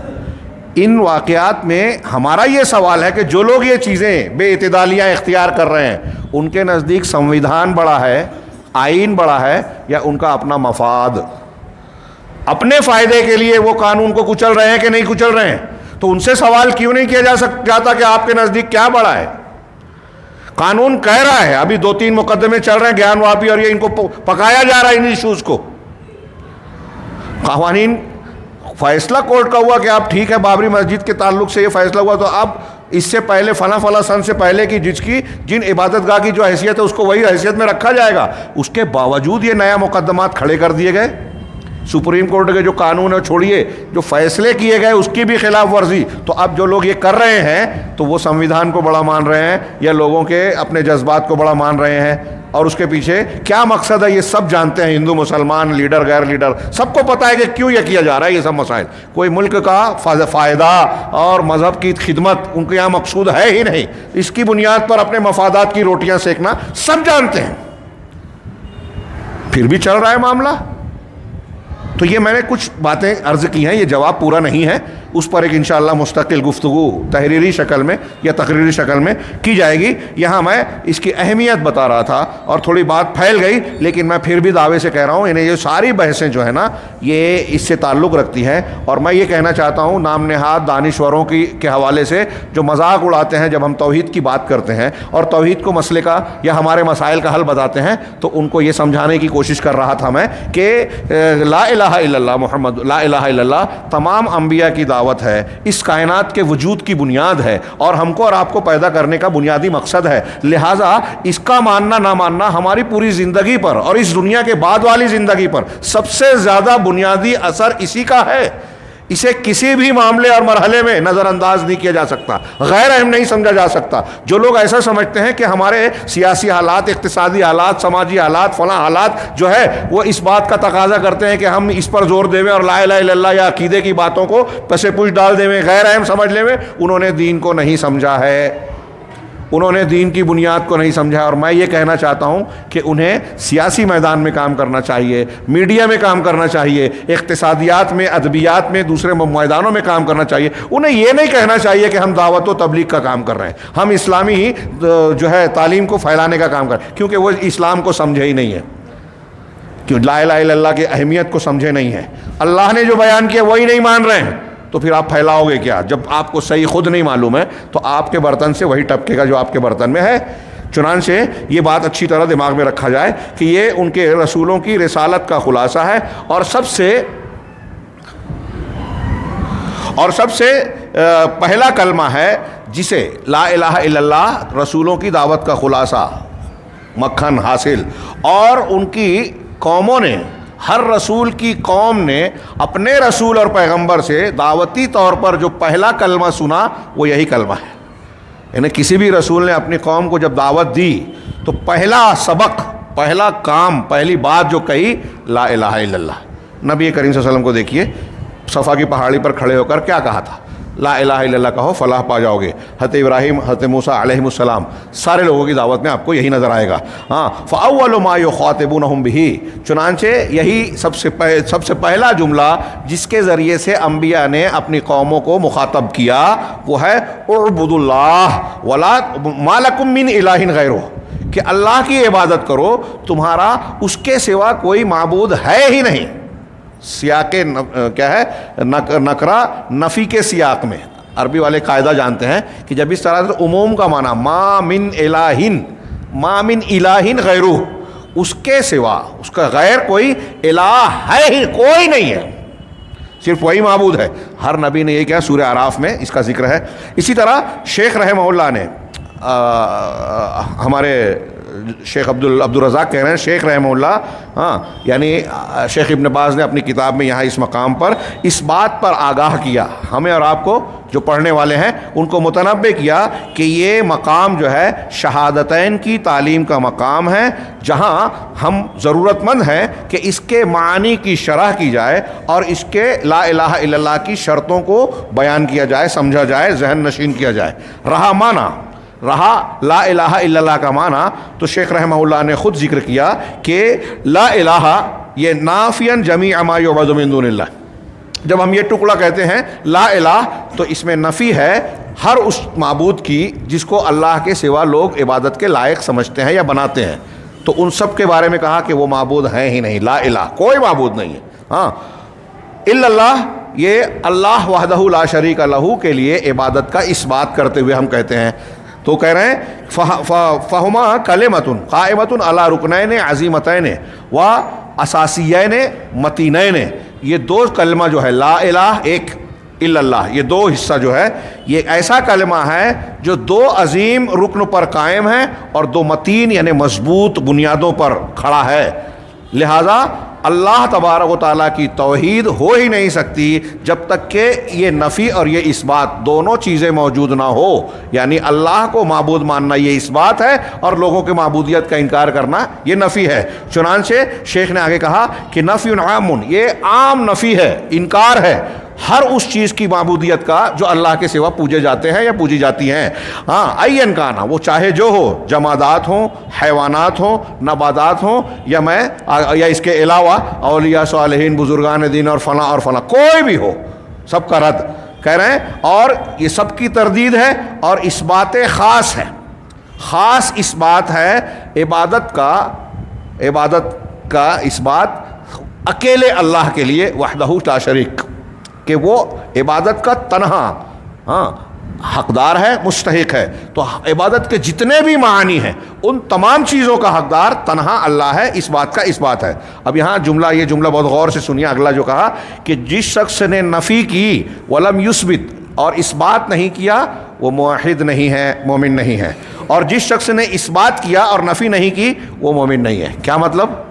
اگر ایک آدمی کہہ رہا ہے لا الہ کوئی معبود نہیں، یعنی کسی کو معبود مانا ہی نہیں، وہ بھی موحد نہیں ہے. اور ایک آدمی کہہ رہا ہے کہ اللہ معبود ہے، اس بات تو کر رہا ہے لیکن اللہ کے علاوہ دوسروں کی معبودیت کا انکار نہیں کر رہا ہے کہ ہاں میں اللہ کو مان رہا ہوں لیکن دوسرے ہے کہ نہیں ہے کچھ نہیں بول رہا ہے، ان کا انکار نہیں کیا، وہ بھی موحد نہیں ہے. پھر سے جملہ دہراؤں کہ اگر یہ کہے کہ کوئی معبود نہیں ہے الا اللہ نہ کہے تو بھی موحد نہیں ہے، توحید کو مان ہی نہیں رہا ہے. اور اگر کہے کہ اللہ معبود ہے، دوسروں کی معبودیت کا رد نہ کرے، انکار نہ کرے، تو بھی مومن نہیں ہوگا، موحد نہیں ہوگا. چنانچہ موحد کب ہوگا؟ جب نفی اور اس بات دونوں کو اکٹھا کرے گا. اور یہ بات قرآن کے حدیث کے جملوں میں آپ کو کثرت سے الگ الگ انداز میں ملے گی. چند مثالوں کو شیخ نے نقل کیا، شیخ عبد الرزاق نے، جیسا کہ اللہ سبحانہ و تعالیٰ نے فرمایا کہ وَقَضَىٰ رَبُّكَ أَلَّا تَعْبُدُوا إِلَّا إِيَّاهُ، تمہارے رب کا یہ فیصلہ ہے، حکم ہے کیا کہ اللہ تعبدو، کہ اللہ عبادت نہ کرو الا ایاہ، مگر صرف اور صرف اسی کی. انداز دیکھیے یہاں بھی نفی اور استثناء ہے. عبادت نہیں کرنا ہے, کسی کی نہیں کرنا ہے. کس کی کرنا ہے؟ الا ایہ, لا الہ الا اللہ کا معنی یہاں بھی آ گیا. اسی طرح اللہ جل شانہ نے فرمایا وما امروا الا لیعبدوا اللہ مخلصین لہ الدین, کہ ان کو تو محض اس بات کا حکم دیا گیا. وما امروا, اگر لفظی ترجمہ کروں کہ ان کو حکم نہیں دیا گیا, یعنی اہل کتاب کے بیان کے تذکرے میں ہے کہ ان کو توریت اور انجیل میں وما امروا, حکم نہیں دیا گیا تھا ان کو, الا, مگر کس بات کا؟ لیعبدوا اللہ, کہ صرف کہ اللہ کی عبادت کریں. آگے کہا مخلصین لہ الدین, اس کے لیے دین کو خالص کرتے ہوئے, یعنی عبادت کا جو معاملہ اور اللہ رب العالمین کے لیے بندگی کے جو معاملے کو انہوں نے اختیار کیا ہے اس میں اخلاص ہونا چاہیے. کسی اور کو آپ نے شامل کیا تو اخلاص نہیں رہا, پیورٹی نہیں رہی, ملاوٹ ہو گئی, آمیزش آ گئی, تو پھر اخلاص نہیں رہا, خالص نہیں رہا وہ. اسی طرح سے اللہ شانہ نے فرمایا الا للہ الدین الخالص, دین خالص اللہ کے لیے ہی ہے, اللہ کا حق ہے. اسی طرح اللہ رب سبحانہ و تعالیٰ نے فرمایا وَاعْبُدُوا اللَّهَ وَلَا تُشْرِكُوا بِهِ شَيْئًا, اللہ کی عبادت کرو اور اس کے ساتھ کچھ بھی, شیئن نکرہ ہے, کچھ بھی شرک مت کرو. صرف اتنا نہیں کہا اللہ کی عبادت کرو, ساتھ ساتھ کہا شرک مت کرو. تو یہ وَاعْبُدُوا اللَّهَ الا اللہ کا معنی ہو گیا, اور وَلَا تُشْرِكُوا بِهِ شَيْئًا لا الہ کا معنی ہو گیا کہ آپ نے کسی اور کو معبود کیا تو شرک کر دیا, اور اللہ کہہ رہا ہے شرک کچھ بھی مت کرو. اسی طرح آیت ہے حضرت ابراہیم علیہ السلام کا قول نقل کرتے ہوئے اللہ نے کہا قرآن مجید میں سورہ زخرف میں اننی براء مما تعبدون الا الذی فطرنی, کہ اے لوگوں, قوم کے لوگوں سے کہا کہ میں بری ہوں, بیزار ہوں, لا تعلق ہوں. ہم بولتے ہیں نا کہ میں تم سے بری ہوں, میرا تم سے تعلق نہیں, وابستگی نہیں. تو حضرت ابراہیم علیہ السلام کے جملے کے اوپر غور کیجئے, قرآن نقل کر رہا ہے اللہ رب العالمین کہ میں تم سے بری ہوں, ان چیزوں سے میں بری ہوں, ان چیزوں سے جن کی تم عبادت کرتے ہو, مما تعبدون, جن کی تم عبادت کرتے ہو, میرا ان سے کوئی تعلق نہیں ہے, میں ان کو معبود نہیں مانتا. انکار کیا. الا الذی فطرنی, سوائے اس ذات کے جس نے مجھے پیدا کیا. پھر غور سے دیکھیے کہ میں بری ہوں لا الہ, جن کو تم پوج رہے ہو, جن کی اللہ کے سوا تم لوگ عبادت کر رہے ہو, ان سب کو سے میں بری ہوں, یعنی میں ان کا انکار کر رہا ہوں. لا الہ ہو گیا, الا الذی فطرنی, سوائے اس کے جس نے مجھ کو پیدا کیا, میرا اس سے تعلق ہے, میں اس کا بندہ ہوں, اس کی عبادت کو مانتا ہوں. یہ الا اللہ کا معنی ہو گیا.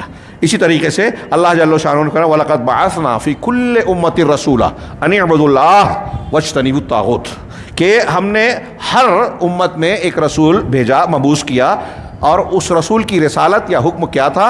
ان اعبدوا اللہ, کہ صرف اللہ کی عبادت کرو, واجتنبوا الطاغوت, اور طاغوت سے بچو. یہاں بھی دیکھیے اللہ کی عبادت کرو الا اللہ والا معنی آیا, طاغوت سے بچو لا الہ والا معنی آیا. یعنی جس کی بھی اللہ کے علاوہ عبادت کی جائے گی وہ طاغوت ہو جائے گا, اور کسی نے اگر شرک کیا تو کوئی اپنے آپ کو طاغوت سے بچایا نہیں. یہ تمام انبیاء کی دعوت ہے جو ابھی ہم نے پڑھا کہ تمام انبیاء کی دعوت کا خلاصہ حاصل زبدہ یہی تھا. آگے اللہ جل شانہ کی ایک اور آیت یہاں نقل کی آخری, فَمَن يَكْفُرْ بِالطَّاغُوتِ وَيُؤْمِن بِاللَّهِ فَقَدِ اسْتَمْسَكَ بِالْعُرْوَةِ الْوُثْقَىٰ, جو شخص طاغوت پر ایمان لایا, معاف کیجئے, جو شخص طاغوت کا انکار کرے, طاغوت کا انکار کرے, وَيُؤْمِن بِاللَّهِ, اور اللہ پر ایمان لائے. پھر لا الہ الا اللہ پہ فٹ کیجئے, طاغوت کا انکار لا الہ, اللہ پر ایمان الا اللہ. لا الہ الا اللہ کا معنی وَمَن يَكْفُرْ بِالطَّاغُوتِ وَيُؤْمِن بِاللَّهِ فَقَدِ اسْتَمْسَكَ بِالْعُرْوَةِ الْوُثْقَىٰ, تو اس نے مضبوط دستے کو پکڑ لیا. لا انفصام لہا, اس میں کوئی ٹوٹ پھوٹ نہیں ہوتی. العروۃ الوثقیٰ لا الہ الا اللہ کو کہا گیا, اہل علم نے بیان کیا, یعنی لا الہ الا اللہ کو. چنانچہ نتیجے میں شیخ کہہ رہے ہیں کہ توحید طاغوت کا انکار اور اللہ پر ایمان ہے. توحید کیا ہے کہ آپ طاغوت کا انکار کریں اور اللہ پر ایمان رکھیں. صرف حکومت اور قانون میں بیان بازی کے طور پر نہیں کہ طاغوت طاغوت طاغوت, ہر موقع ہر معاملے میں, عقیدے میں, عبادات میں صرف اللہ کا قانون ماننا اور طاغوت کا انکار کرنا. چنانچہ شیخ نے آگے کہا یہ تو کلمہ توحید لا الہ الا اللہ کا مدلول اور مفہوم ہے, حاصل ہے.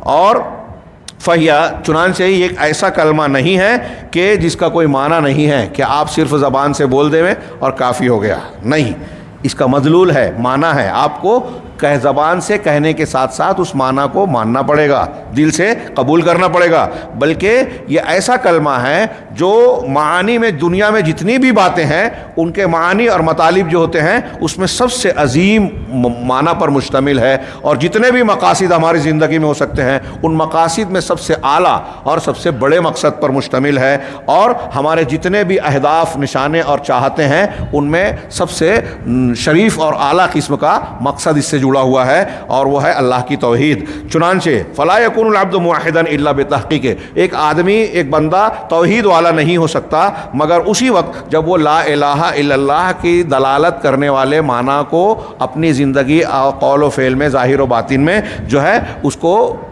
متحقق کرے، پورا کرے۔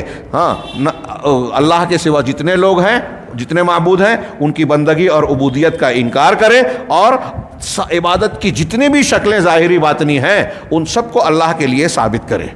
ہاں، شارٹ میں بات چونکہ ابھی چھوڑی نہیں جا سکتی یا ادھوری سی ہے، تو لا الہ الا اللہ یعنی نتیجے کی بات کر رہے ہیں اور بہت آسان سی ہے، اس لیے میں بہت مختصر میں ان کی بات کو بیان کروں گا۔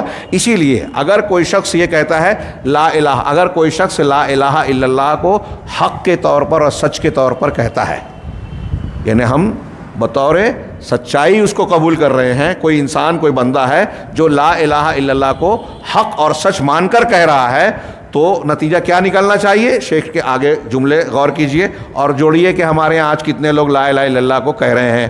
کہا کہ اگر وہ حق اور سچ کے اعتبار سے کہہ رہا ہے تو وہ اللہ کے سوا کسی سے دعا نہیں کرے گا، ہاں، کسی سے مانگے گا نہیں۔ دنیا کے امور میں جس کی ہم زندہ لوگ قوت رکھتے ہیں، قدرت رکھتے ہیں، میں کہوں آپ پانی لا دیجئے، ہاں، آپ مجھے دوا دے دیجئے، میرا یہ کام کر دیجئے، جو آپ کر سکتے ہیں، زندہ ہیں، قدرت رکھتے ہیں، تو یہ دعا نہیں ہے، طلب ہے لیکن یہ عبادت نہیں ہے۔ ہاں، کچھ لوگ اس میں خلط ملط کرتے ہیں، وہ چیزیں جو اللہ کے سوا کوئی طاقت نہیں رکھتا، بیمار کو شفا دینا، ہاں، رزق دینا، بارش برسانا، اولاد دینا اور ایسے امور، ان چیزوں کو اگر کوئی اللہ کے علاوہ سے مانگ رہا ہے تو وہ لا الہ الا اللہ اب کے خلاف جا رہا ہے۔ تو شیخ کہہ رہے ہیں کہ جو لا الہ الا اللہ سچے دل سے اور حق مان کے کہہ رہا ہے وہ اللہ کے سوا کسی سے دعا نہیں مانگے گا، اللہ کے علاوہ کسی سے فریاد طلب نہیں کرے گا مصیبت میں گرے گا تو، اور نہ اللہ کے علاوہ کسی اور پر توکل اور بھروسہ کرے گا، اور نہ ہی اللہ کے علاوہ کسی اور سے مدد مانگے گا، اور نہ ہی اللہ کے سوا کسی اور کے لیے جانور ذبح کرے گا، کسی اور کے نام پر ذبح کرے گا، نہ اللہ کے علاوہ کسی کے لیے نظر و نیاز کرے گا۔ اسی طریقے سے یہ چند مثالیں ہیں، رکوع، سجدہ اور سارے طواف، حج، یہ جو جیسے مکہ جاتے ہیں ویسے کوئی اجمیر نہیں جائے گا، ہاں، تو جیسے کعبہ کا طواف کرتے ہیں، حجر اسود کو پوجتے ہیں، کسی اور چیزوں کو ایسے عقیدت اور عبادت سمجھ کر نہیں پوجے گا، طواف کرے گا، اور اس طرح کوئی بھی عبادت اللہ کے سوا کسی اور کو نہیں پھیرے گا، بلکہ یہ کہتے ہوئے اپنے عمل کو میں بھی وہ لائے گا، قل ان صلاتی و نسکی و محیایا و مماتی للہ رب، قل ان صلاتی و نسکی و محیایا و مماتی للہ رب العالمین۔ آپ کہہ دیں کہ میری نماز، میری قربانیاں یا مناسک حج، ہاں، اور میری زندگی اور میری موت سب اللہ کے لیے ہے جو رب العالمین ہے، لا شریک لہ، اس کا کوئی شریک ساجیدار ہے ہی نہیں، وبذالک امرت، اور اسی کا مجھے حکم دیا گیا ہے کہ میری نماز، روزہ، زندگی اسی کے لیے ہو، ساری عبادتیں، ہاں، وانا اول المسلمین، اور میں پہلا ماننے والا ہوں۔ جب میں تم کو یہ حکم دے رہا ہوں، اللہ کی طرف سے مجھے یہ حکم دیا، تو وانا اول المسلمین، میں ان میں ماننے والوں میں سب سے پہلا ماننے والا ہوں اور تم کو اس کا حکم دے رہا ہوں۔ وبہذا یعلم، اسی سے یہ بات معلوم ہو جاتی ہے کہ صرف کلمہ کہہ دینا لا الہ الا اللہ یہ کافی نہیں ہے، بلکہ اس کے معنی کا علم ہونا اور اس کے مدلول کا سمجھنا کہ وہ کیا معنی رکھتا ہے یہ بہت ضروری ہے، اور اس کی غایت اور مقصود کو متحقق کرنا، اپنی زندگی میں اسے اختیار کرنا بھی اتنا ہی ضروری ہے۔ وہ کیا ہے کہ اللہ رب العالمین کی وحدانیت کو، وحدانیت کے ساتھ اللہ کو مفرد جاننا، دین کو اس کے لیے خالص کرنا۔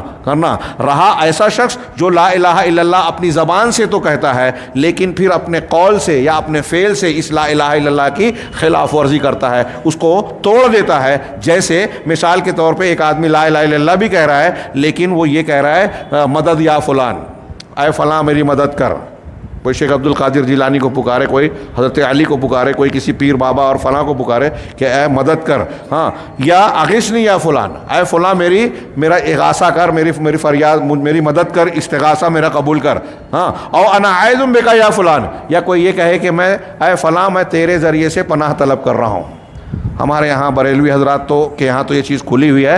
آپ دیوبندی حضرات کے یہاں اشعار میں، اقوال میں، صوفیوں کے کلام میں اس قسم کی باتیں پائیں گے. میں پھر کہہ رہا ہوں کہ نام لے کر جو میں نے وضاحت کی یہ طنز کے لیے نہیں، تنبیہ کے لیے کیا ہے کہ یہ ضروری ہے کہ آپ جانیں، خوش فہمیوں میں نہ رہیں، معلومات لے لیں. آپ وابستگی کچھ بھی رکھیں، لیکن اگر آپ نے شرک اختیار کیا تو آپ کی قبر میں، آپ کے محشر، میدان محشر میں کوئی آپ کو بچانے نہیں آئے گا. آپ کی عبادتیں ضائع ہوگی، کوئی اس کو قابل قبول نہیں بنا سکتا اگر آپ کا عقیدہ صحیح نہیں ہے. تو اگر کوئی شخص جو ہے یہ کہتا ہے کہ میں فلاں تیرے ذریعے سے پناہ طلب کر رہا ہوں، یا میں اے فلاں تیری پناہ میں آنے والا ہوں، یا وہ کسی غیر اللہ کے نام پر ذبح اور قربانی کرتا ہے، اس کے نام کی نذر و نیاز کرتا ہے، اور کوئی بھی عبادت ظاہری باطنی کسی اور اللہ کے سوا کسی اور کے لیے کر رہا ہے، تو فہذا کلہ ناقض للا الہ الا اللہ مباین لہا. تو یہ ساری چیزیں لا الہ الا اللہ کے کلمے کو توڑ دینے والی، اس کی مخالفت کرنے والی ہے، لا الہ الا اللہ کو برباد کر دینے والی ہے، یعنی اس آدمی کے حق میں.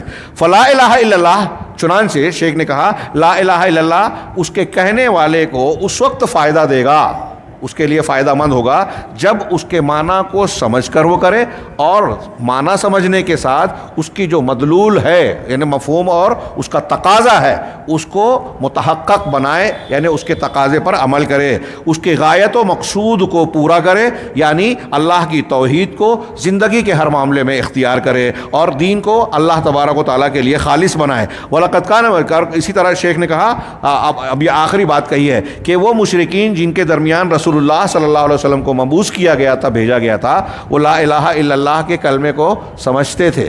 بہت آخری بات پوائنٹ انہوں نے کہی ہے سمجھانے کے لیے، بہت پیاری بات ہے جو آج بہت سے لوگ نہیں سمجھتے. ہاں، شیخ نے کہا کہ وہ مشرکین مکہ لا الہ الا اللہ کے معنی کو، جن کو ہم مشرک کہتے ہیں، قرآن نے بھی کہا اس کے معنی کو سمجھتے تھے، لیکن لکنہم استکبروا عن قبولہا، اس کو قبول کرنے سے انہوں نے استکبار کیا، اکڑ گئے، مانا نہیں.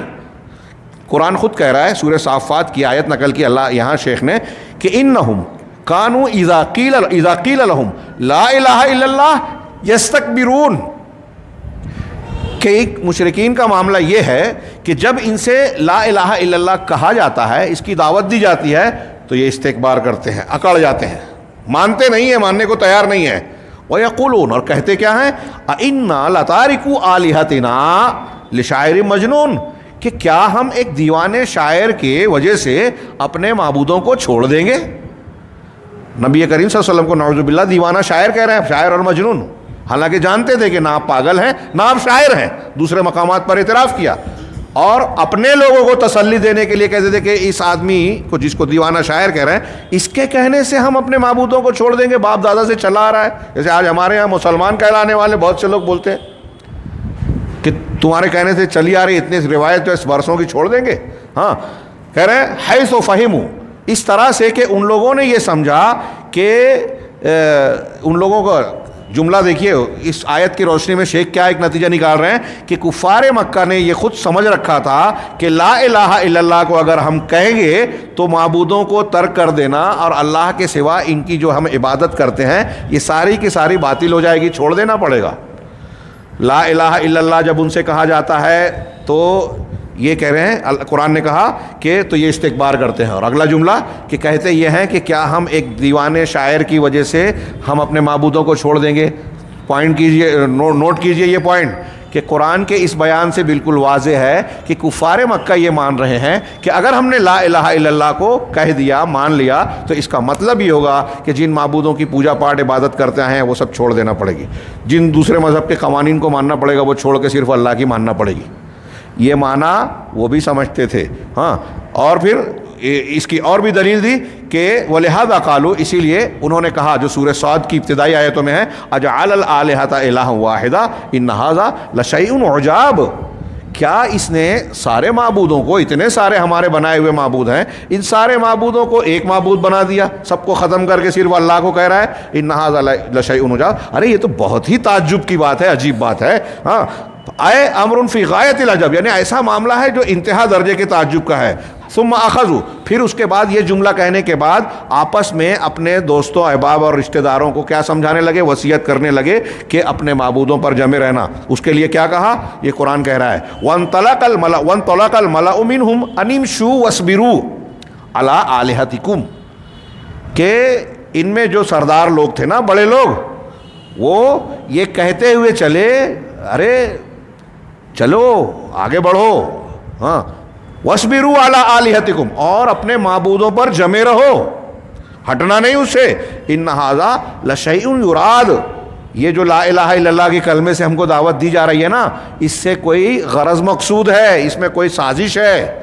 ہاں ہم کو اپنے باپ دادا کے دین سے جو پرکھوں سے چلا آ رہا ہے چھوڑوا کے یہ اپنے پیچھے ہم کو چلانا چاہتے ہیں محمد صلی اللہ علیہ وسلم. تو یہ کوئی اس میں کوئی غرض مخفی ہے. وَيُحَدِّثُ بَعْضُهُمْ بَعْضًا، اور ان میں سے بعض سے ایک دوسرے سے یہ لوگ فخر کرتے ہوئے یہ کہتے تھے اس صبر کے بارے میں، اس صبر پر فخر کرتے ہوئے، یعنی اپنے معبودوں کی عبادت پر جمے رہو، صبر کرو، اس صبر پر فخر کرتے ہوئے کہتے ہیں. قرآن کا جملہ دیکھیے، ان کادا لیضلنا عن آلہتنا لولا ان صبرنا علیہا. ارے اگر ہم صبر پہ ہم اگر جمے نہ رہے تھے، صبر نہ کیے ہوتے، تو اس نے تو ہم کو ہمارے معبودوں سے بہکا ہی دیا تھا، ہٹا ہی دیا تھا. ہم اگر جمے نہیں رہتے باپ دادا کے طور طریقے پہ، ان کے بتائے ہوئے دین اور اختیار کیے معبودوں پر، تو بہت ممکن تھا، قریب تھا کہ یہ ہم کو ہمارے معبودوں سے برگشتہ کر دیتے اور ہم ان سے ہٹ کے اس کی توحید مان لیتے، لا الہ الا اللہ مان لیتے. آپ غور کیجئے یہ کیا دلیل دے رہے ہیں، اور یہ بہت اہم بات ہے کہ کفار مکہ لا الہ الا اللہ کا جو معنی سمجھ رہے ہیں، آگے آئے گا کہ بہت سے مسلمان آج نہیں سمجھ رہے ہیں. ہاں کہہ رہے ہیں کہ اے لولا ان تحلینا بالصبر، اگر ہم لوگ، یہ آیت کی تشریح کر رہے ہیں کہ اگر ہم لوگ صبر کے زیور سے اور آراستہ نہ ہوتے تو وَإِلَّا كَادَ أَن يُضِلَّنَا عَنْ آلِهَتِنَا وَعَنْ عِبَادَتِهَا، تو نتیجہ یہ نکلتا کہ یہ محمد صلی اللہ علیہ وسلم ہمیں اپنے معبودوں کی عبادت سے جو ہے گمراہ کر دیتا اور ان کی عبادت سے بہکا دیتا، ان کے ان معبودوں سے ہٹا دیتا. فَهُمْ عَرَفُوا مَعْنَى اللَّهِ، چنانچہ یہ لوگ لا الہ الا اللہ کے معنی کو اچھی طرح سمجھتے تھے اور یہ جانتے تھے کہ لا الہ الا اللہ کا مدلول، مقصود اور غایت یہ ہے کہ اس کو کہنے والا اب صرف اور صرف اللہ کو عبادت کے لائق سمجھے گا، دوسرے معبودوں کی معبودیت کا انکار کرتا ہے، نہیں مانے گا. یہ وہ معنی سمجھتے تھے، اور سارے معبودوں کا اللہ کے علاوہ جو ہیں ان کا وہ انکار کرنے والا ہوگا سوائے ایک معبود کے، اللہ کے، اور اسی کی عبادت کو صحیح مانے گا، اور اس کے علاوہ جتنے لوگوں کی عبادت ہے اس کو باطل مانتا ہے اور اس کا انکار کرنا وہ لازم جانے گا. تو اسی کا مفہوم ہے فَمَن يَكْفُرْ بِالطَّاغُوتِ وَيُؤْمِن بِاللَّهِ فَقَدِ اسْتَمْسَكَ بِالْعُرْوَةِ الْوُثْقَىٰ، جو آیت ابھی ہم پڑھ چکے ہیں، یعنی وہ استمسک بالعروۃ الوثقیٰ کا معنی کہہ رہے ہیں، یعنی لا الہ الا اللہ کو مضبوطی سے پکڑ لیا. بخلاف المشرکین، اب یہ پوری تفصیل بیان کرنے کے بعد نتیجہ کہ اس زمانے کے مشرکین جہاں اللہ کے نبی صلی اللہ علیہ وسلم توحید کی دعوت دے رہے ہیں، ان کا یہ معاملہ تھا کہ وہ یہ سمجھ رہے ہیں کہ لا الہ الا اللہ کہنے کا مطلب سارے معبودوں کا رد، صرف اللہ کی عبادت کا اس بات ہے. ہاں لیکن بعد کے جو مشرک ہیں آج کے، ہاں ان کا حال کیا ہے کہ لا الہ الا اللہ کو ایک بڑی تعداد آج کے مشرکین کی جو شرک کرنے والے ہیں وہ زبان سے بولنے میں استکبار نہیں کر رہی ہے. کفار مکہ نے استکباراً رد کیا. آج کے بہت سارے لوگ ایسے ہیں جو زبان سے قبول کر رہے ہیں لا الہ الا اللہ، استکبار نہیں کر رہے ہیں، لیکن اسے دن بھر میں، رات بھر میں بہت مرتبہ، کوئی تو نصاب بھی پڑھتا ہے کہ اتنے دن میں اتنا لاکھ پڑھ لیے تو یہ ہو جائے گا، تو وہ پڑھتا بھی ہے اتنی مرتبہ، تو بار بار دہراتے ہیں دن اور رات میں، لیکن اپنے قول سے، اپنے اقوال سے، اپنے افعال سے اس بار بار دہرائے ہوئے کلمے کو توڑ دیتے ہیں، برباد کر دیتے ہیں، رد کر دیتے ہیں. جیسے اس کی مثال کیا ہے کہ جو قبروں میں ہے ان کو پکار کے دعا کر کے لا الہ الا اللہ تباہ کر لیا، کیونکہ دعا کر رہے ہیں شرک. اب یہ جو بات میں کہہ رہا ہوں وہ مانیں گے نہیں، ناراض ہوں گے، لیکن قرآن و حدیث کی دلیلیں ان کی بات کا ساتھ نہیں دیتی. انہیں اس بات سے ڈرنا چاہیے، اس پر غور کرنا چاہیے کہ آپ کسی قرآن و حدیث کو بیان کرنے والے عالم پر ٹرول کر سکتے ہیں، اس کا رد کر سکتے ہیں، اس کو بے وقوف اور کچھ بھی بول سکتے ہیں، لیکن ایسا کر کے کیا آپ قرآن و حدیث کے معنی اور مفہوم کو بدل سکتے ہیں؟ اگر ایک آدمی اہل قبور کو پکارتا ہے، دعا کرتا ہے، ان سے استغاثہ کرتا ہے، ان کو حاجت روا، مشکل کشا مانتا ہے، تو وہ لا الہ الا اللہ کو توڑ رہا ہے. مانے یا نہ مانے، قرآن و حدیث میں یہی ہے، دین یہی ہے، لا الہ الا اللہ کا تقاضا یہی ہے، بالکل صاف. تو کہہ رہے ہیں کہ وہ کیسے مقبورین سے دعا کرنا، ان سے استغاثہ کرنا، ان سے التجا کرنا کہ پریشانیوں کو ہٹا دے وے، مرادیں پوری کر دے وے، اور قبروں والوں کے لیے، بزرگوں کے لیے، غیر اللہ کے لیے ذبح کرنا، نذر و نیاز کرنا، اور اس کے علاوہ جتنی بھی شرکیات ہیں. آج بہت سارے لوگ شیخ جو کہہ رہے ہیں بہت اہم ہے کہ لا الہ الا اللہ کہنے میں ان کو کوئی انکار نہیں ہے، استکبار نہیں ہے، لیکن کہنے کے بعد ایسی بہت سی چیزیں قول میں فعل میں اختیار کیے ہوئے ہیں. میں نے تو دیکھا، ابھی کلپ آ رہی ہے کہ پیر صاحب کو سجدہ کر رہے ہیں، قبروں پہ سجدہ کر رہے ہیں، کھلا کھلا. اللہ کے رسول صلی اللہ علیہ وسلم کو مانتے ہی نہیں ہیں اور محبت کا دعویٰ کرتے ہیں. رسول اللہ صلی اللہ علیہ وسلم نے صحابہ کو منع کرتے ہوئے کہا کہ اگر میں کسی کو سجدے کی اجازت دیتا، حکم دیتا، تو غیر اللہ کو، تو بیوی کو حکم دیتا کہ وہ اپنے شوہر کو سجدہ کرے، لیکن یہ جائز نہیں ہے، اس کی بھی اجازت نہیں ہے. کتنی صاف تعلیم ہے. آپ کو سجدہ کرنا چاہا، بعض صحابہ نے باہر سے دیکھ کے آئے تو فوراً منع کیا. نبی صلی اللہ علیہ وسلم کے لیے سجدہ جائز نہیں، پیر صاحب کو کر رہے ہیں. اب آپ جب ان سے کہیں گے تو وہ الگ فلسفہ جھاڑیں گے. کتنا بھی فلسفہ جھاڑے، وہ اللہ کے نبی صلی اللہ علیہ وسلم اور قرآن و حدیث کی تعلیمات کے بالکل برعکس ہے، ضد ہے وہ. اور جو ایسا کر رہا ہے اس کا لا الہ الا اللہ نہیں ہے قابل قبول، رد ہے، اس کا لا الہ الا اللہ برباد ہو گیا. تو ایسی کتنی چیزیں ہیں، قبروں پہ سجدہ کر رہے ہیں، پیر کو سجدہ کر رہے ہیں، اور وہ عبادت کی مختلف قسمیں غیر اللہ کے ساتھ روا رکھے ہیں. تو شیخ نے ان چیزوں کا ذکر کرنے کے بعد کہا فَأَيُّ شَيْءٍ يَنْفَعُهُمْ ذَلِكَ النُّطْقُ. اب ایک طرف یہ سب اگر کر رہے ہیں تو پھر لا الہ الا اللہ کو زبان سے بولنے سے ان کو کیا فائدہ پہنچے گا؟ کون سی چیز انہیں فائدہ پہنچے گی؟ حاصل کلام یہ شیخ کہتے ہیں کہ لا الہ الا اللہ کا کلمہ ان لوگوں کو، کہنے والے کو اس وقت فائدہ دیتا ہے جب وہ لا الہ الا اللہ کے معنی اور مراد کو متحقق کرتا ہے اپنی زندگی، عقیدے اور عمل میں، قول میں. جیسا کہ شیخ رحمہ اللہ نے کہا کہ اللہ کے سوا جتنے بھی معبودان باطلہ ہیں ان سب کی نفی کرتے ہوئے لا الہ کہا جائے، اور الا اللہ جب کہے تو اللہ اکیلے کے لیے عبادت کا اثبات کیا جائے کہ اس کو اکیلا ہے، اس کا کوئی شریک نہیں ہے. چنانچہ اللہ کے سوا کسی سے دعا نہ مانگے، کسی اور سے استغاثہ نہ کرے، کسی اور پر توکل نہ کرے، کسی اور کو کے لیے ذبح، نذر و نیاز نہ کرے، کسی اور کی قسم نہ کھائے. یہ میں اضافہ کر رہا ہوں. کسی اور کے لیے رکوع سجدہ نہ کرے، کسی اور جگہ پر جو ہے طواف نہ کرے. اللہ نے جس جگہ کا حکم دیا اس سے ہٹ کر، اللہ نے جس چیز کو متبرک بنایا ہے اسی کو برکت والا سمجھے. کسی اور کو چومے چاٹے نہیں جس کو اللہ نے نہیں بتایا ہے. اور عبادات میں سے کسی بھی چیز کو، کسی بھی قسم کی عبادت کو اللہ اکیلے کے علاوہ کسی کی طرف نہ پھیرے. یہ جو پہلی عبارت میں نے پڑھی تھی، شیخ عبدالرزاق صاحب نے بڑی جامع تفسیر کی تھی، اس لیے پوری تشریح ان کی میں نے بیان کی. اگلی جو عبارت ہے جو انشاءاللہ آئندہ درس میں ہم پڑھیں گے کہ لا الہ الا اللہ کی شروط کیا ہیں. میں نے جیسا کہ درمیان درس کہا کہ یہ شرطیں جاننا، اس کو اچھی طرح ذہن نشین کرنا ہر مسلمان مرد اور عورت پر لازم ہے. اس لیے اس کی اہمیت کو سمجھ کر انشاءاللہ میں امید کرتا ہوں کہ آپ آئندہ دروس میں نہ صرف یہ کہ اس میں شریک رہیں گے، بلکہ یہ چیزیں ایسی ہے کہ ہمیں اپنے پاس نوٹ کر کے رکھنا چاہیے تاکہ ہم اس کا اعادہ کر کے اس کو یاد رکھیں. اللہ رب العالمین ہمیں صحیح دین کی سمجھ عطا فرمائے، دین کی صحیح سمجھ عطا فرمائے، اور اس پر اسی کے مطابق زندگی گزارنے کی توفیق دے، اور اس کی بنیاد پر اللہ رب العالمین ہمیں کامیاب اور فلاح پانے والے لوگوں میں شامل فرمائے. وآخر دعوانا ان الحمد للہ رب العالمین. والسلام علیکم.